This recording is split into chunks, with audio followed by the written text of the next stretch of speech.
خصوصیات ہمیں یہاں سے پتہ چلی. اب قاری صاحب بتائیں گے. وقت کتنا ہے میرا؟ وقت ہمارے پاس ہے 4 منٹ آپ کے، 4 منٹ آپ کے. جزاکم اللہ. پھر حالات تو ماشاءاللہ سیرت کے حوالے سے دونوں شیخین نے بیان کر دیے.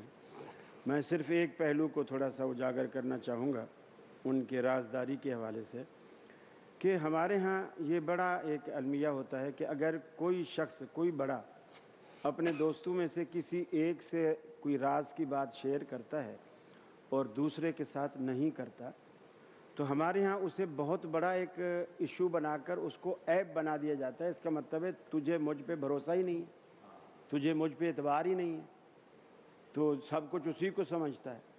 یہاں ہم دیکھتے ہیں ابو بکر صدیق موجود ہیں، عمر فاروق موجود ہیں، عثمان غنی موجود ہیں، علی المرتضیٰ موجود ہیں، اور کسی کے دل میں ایک رائی کے دانے برابر بھی خلش نہیں آئی کہ نبی رحمت صلی اللہ علیہ وسلم نے حذیفہ بن یمان کا انتخاب کیا. ہم میں کیا کمی تھی؟ کسی نے بھی ایسا نہیں سوچا. پھر یہ اصل میں اللہ تعالیٰ نے، جیسے ایک مشہور ہے مقولہ کہ لکل فن رجال، ہر فن کے لیے اللہ تعالیٰ نے بندے ہی الگ بنائے ہیں. اب جون جولائی کی تپتی دھوپ میں ایک پٹھان جو باہر سڑک پہ کھڑا ہو کر کھدائی کر سکتا ہے، وہ ہم نہیں کر سکتے. ہر کام کے لیے اللہ نے الگ بندے بنائے، اور وہ ان کا جسم، ان کی نفسیات، سب کچھ اسی کے ساتھ میچ کر رہی ہوتی ہے. حضرت حذیفہ بن یمان رضی اللہ تعالی عنہ کو جو رسول اللہ صلی اللہ علیہ وسلم نے رازدار بنایا، تو انہوں نے بھی آپ کے راز کو کبھی اور آپ کے اعتماد کو کبھی بھی ٹھیس نہیں پہنچائی ساری زندگی. حالانکہ فاروق اعظم، جیسا کہ ڈاکٹر صاحب نے کہا کہ انہوں نے پوچھا کہ کہیں اس میں لسٹ میں میرا نام تو نہیں.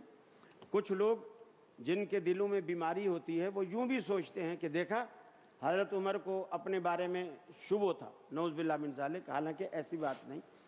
وہ ایک انتہائی عاجزی اور انتہائی کسر نفسی تھی.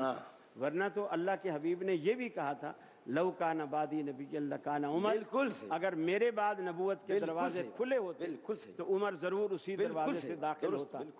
تو اس لیے ہمیں صحابہ کرام کی سیرت یہاں بیان کرنے کا جو میں سمجھتا ہوں ہمیں فائدہ ہوتا ہے یا معاشرے کو فائدہ ہوتا ہے، وہ یہی فائدہ ہونا چاہیے کہ ان کی زندگی سے ہم سبق حاصل کریں اور اپنے جو قصور ہیں یا اپنی جو غلطیاں ہیں ان کی اصلاح کریں. جناب بسم اللہ الرحمن الرحیم. حضرت حذیفہ بن یمان کی خصوصیت یہ تھی کہ آپ منافقوں کو پہچانتے تھے. جس کے دل میں کوئی خرابی تھی، جس کے دل میں کوئی کجی تھی، وہ جا کے پوچھتا تھا ایسا تو نہیں ہے کہ کہیں میرا نام اس میں ہوا.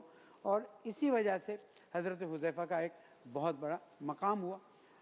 میں سمجھتا ہوں کہ تاریخ کے بہت سے واقعات کو بعد میں تبدیل کیا گیا، اس پر ایسی ایسی چیزیں ڈال کر اس کے راستے کو تبدیل کیا گیا کہ جس کی وجہ سے بہت سی شخصیات جن کے وہ احترامات نہیں تھے، ان کے احترامات اس طرح سے بنائے گئے، اور بہت سی وہ ہستیاں کہ جن کے بہت سے احترامات تھے ان کو بالکل زیرو کر دیا گیا. ایک جملہ میسمی صاحب کی زبان سے سرزد ہوا، میں نہیں سمجھتا کہ سہون ہوا یا عمدن ہوا. وہ یہ کہ جن کے دلوں میں کجی تھی وہ آ کر پوچھتے تھے کہ ہمارا نام تو اس میں نہیں. سیدنا فاروق اعظم نے بھی آ کر پوچھا. ہماری تاریخ میں یہ نہیں ہے. ہم تو نہیں، آپ نے اپنی بات، لیکن وہ اصل میں بیان یہ کر رہے ہیں کہ پوری دل میں کجی نہیں تھی. یہ کہ اپنے موقف کو ہم نے کسی کو چیلنج نہیں کیا. جیسے حدیث بیان کی، آپ کے یہاں حدیث ہے نا کہ اگر رسول اکرم کے بعد کوئی نبی ہوتا تو حضرت عمر. ہمارے یہاں میں نے کبھی چیلنج کیا ان کی. آپ مگر وہ یہ بتانا چاہ رہے ہیں کہ وہ کجی، انہوں نے اپنی بات بتا دی. لیکن یہ کہ آپ یہی کہنا چاہتے ہیں، اور جو کہ اصل میں تھا کہ وہ صرف اپنی تعلیف قلب کے لیے آتے تھے. بات یہ ہے، ویسے تو آپ جو مرضی آپ ظاہر اپنی تاریخ بیان کر رہے ہیں، ہم نے کبھی آپ پہ قدغن نہیں لگایا، لیکن ایک برسبیل تذکرہ جس وقت تذکرہ ہو رہا ہے اور حضرت عمر کا ذکر ہوتے ہوئے کہہ دیا گیا، اس کے ساتھ یہ بہت غلط میسج جا رہا ہے. چل اس میسج کو آپ ختم کر دیا. کیا اور دوسرے لوگ نہیں آئے؟ میرا مطلب یہ تھا.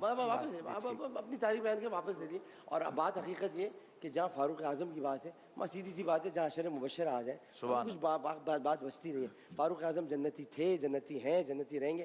ہم تو خود ان کے محتاج ہیں کہ وہ ہمیں ساتھ اپنے ساتھ جنت میں لے کر جائیں. سیدھی بات ہے. ان کو روکنے والے خود رک جائیں، کبھی نہیں. بلکہ وہاں جہاں سے گزرتے ہیں شیطانی وہاں سے راستہ بدل دیتا ہے.